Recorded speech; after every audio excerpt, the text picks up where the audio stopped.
Alam mo ba kung bakit si Vice President Sara Duterte ang muling nanguna sa pinakabagong SWS Public Satisfaction Survey kahit patuloy siyang nasa gitna ng iba't ibang usaping pampulitika? Kapag madalas na laman ng balita ang isang opisyal dahil sa mga kontrobersya o sigalot sa politika, marami ang nag-aakalang automatikong bababa ang tiwala at satisfaction rating ng publiko sa kanya. Sa survey ng Social Weather Stations, SWS, na isinagawa ika-24 ng Marso hanggang 31, 2026, nakapagtala si Vice President Sara Duterte ng dagdag tunay net satisfaction rating, ang pinakamataas sa mga opisyal ng gobyerno na isinama sa survey. Sumunod si dating Senate President Tito Soto III na may dagdag 1.5 net satisfaction rating.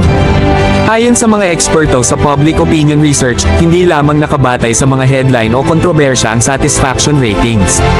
Madalas na naaapektuhan ito ng personal na pananaw ng publiko sa performance, leadership image, regional support, at kung paano nila nararamdaman ang epekto ng isang opisyal sa kanilang buhay.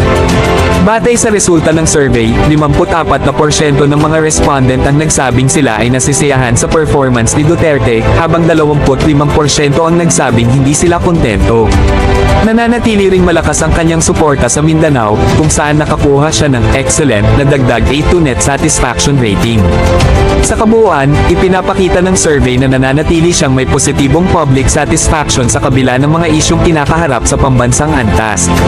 Mas kapansin-pansin pa rito na ang kanyang dagdag tunay net satisfaction rating ay bahagyang mas mataas kaysa sa naitala niyang dagdag 2.8 noong Nobyembre taong 2025. Ibig sabihin, sa halip na bumaba, bahagya pa itong umakyat sa loob ng ilang buwan.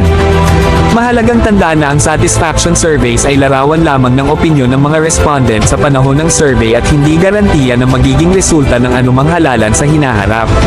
Sa tingin mo, ano-anong salik ang pinakamalaking nakaimpluwensya sa patuloy na mataas na satisfaction rating ni Vice President Sara Duterte sa kabila ng mga usaping pampulitika sa bansa?